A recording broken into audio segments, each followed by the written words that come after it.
これは手法として誰かを育てる人材育成論ではなく、まず自分の心の在り方を育てることで力を発揮する人生幸福論だからです。皆様こんにちは。本日のテーマはメンタリングマネジメントって何？入門にしてその極意を心を込めて分かち合っていきます。それでは早速結論からお伝えします。メンタリングマネジメントとは、人の可能性を引き出しやる気を育てる究極の支援型マネジメントです。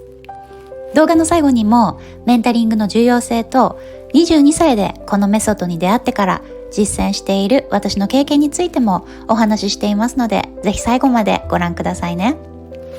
今日お話しするこのメンタリングマネジメントの考え方を基盤にインナースパークプログラムという3ヶ月のメンタリングセッションを行っています。概要欄に詳細がありますのでぜひご覧ください。そして今公式 LINE でお友達になってくださった方々にプレゼントも差し上げていますので、今のうちにぜひ受け取ってくださいね。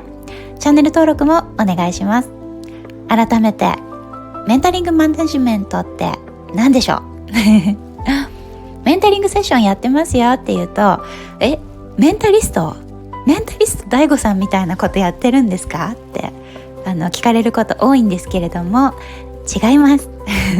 私個人はですね、大悟さんのようにとまではいかないですけれども、個人的に脳科学や心理学、そして量子力学に基づいたいろんな研究論文を読んで学んできましたけれども、私の土台にあるこのメンタリングというものは、人を育てる際に重要な自分の心の在り方のことを指しています。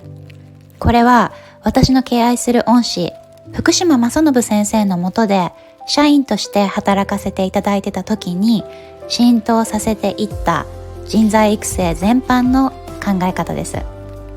福島先生はですね、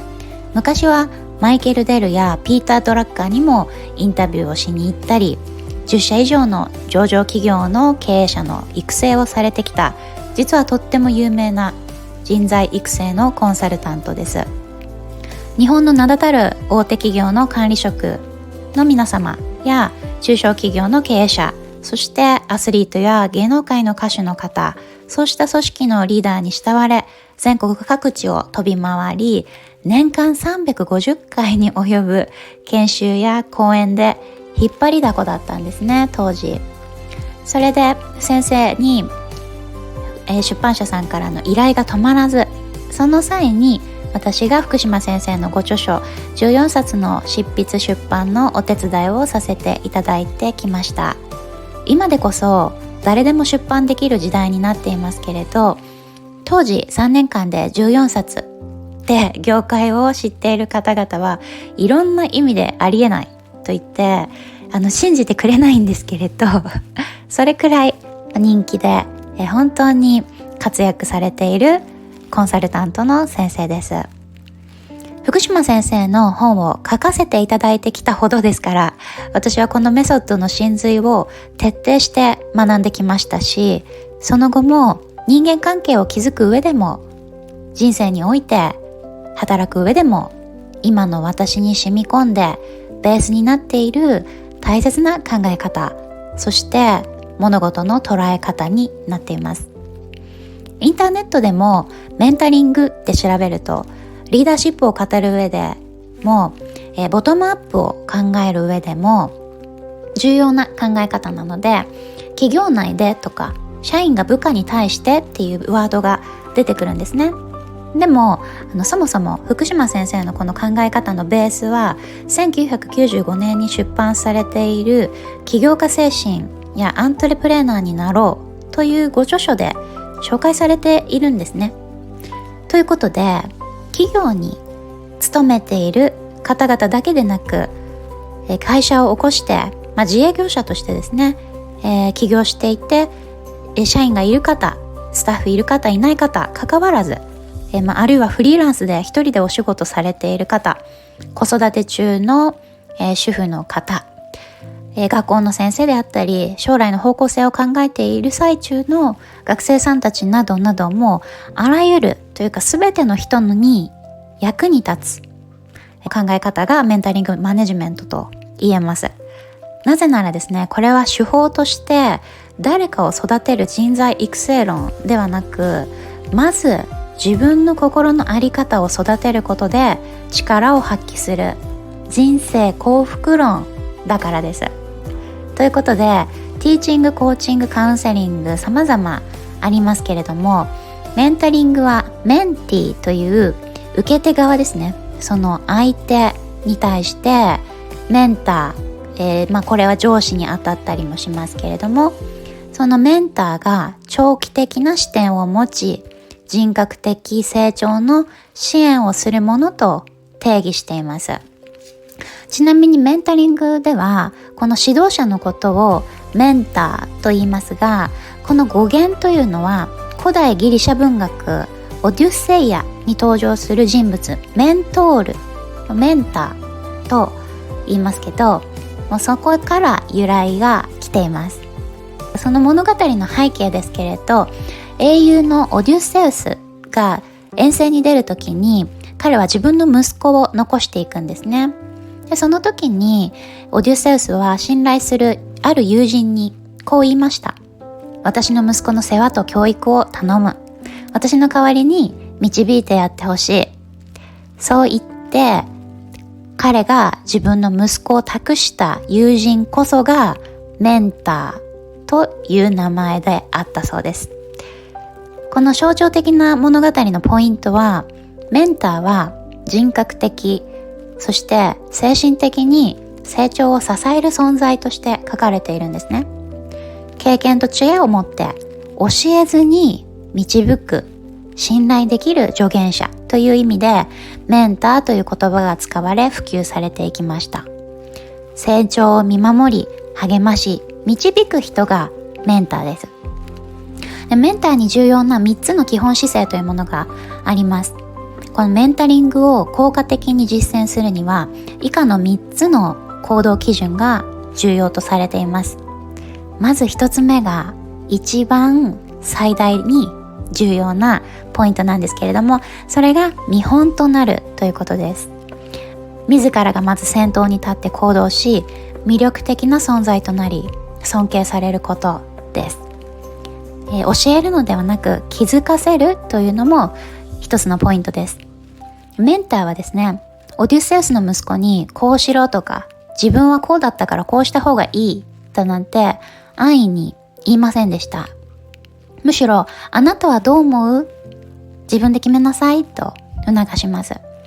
これは現代のメンタリングにおける最大の肝と言えます。答えを与えるのではなく、自ら答えを導き出す力を育んでいきます。ここで実際よくしてしまうのがアドバイスですね。この方がいいとか、あの方がいいとか、良かれと思って言ってしまうものなんですけれど、自分にとっていいことが相手にとっていいことであるとは限りません。そしてもっと重要なことは、人は尊敬する人、もしくは憧れる人といった感謝できる対象の話しか聞かないようになっています。ご自身のことを振り返ってみてもそうじゃないでしょうか。つまり人材育成で一番重要なことは尊敬される人になる。そういう人って、後でもうお伝えしますけれども、いつも自分に矢印を向けて自分を律しているという共通点があります。そして2番目が信頼です。支配ではなく信頼で導く、それがメンターです。オデュッセウスは自分の最愛の息子を託すとき、命令できる職場にいる部下ではなく、信頼できる友人メンターを選びました。つまりメンタリングの原点は信頼し合うということにあります。メンターはメンティーを管理するのではなく、信じて任せて見守る、そのような存在です。管理するのは古い考え方で、人の個性や伸びしろや創意工夫のアイディアを削ぐことにもなります。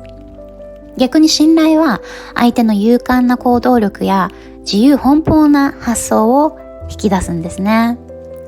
そして最後が支援です。求められたら助言をする。相手のためにできることを行う。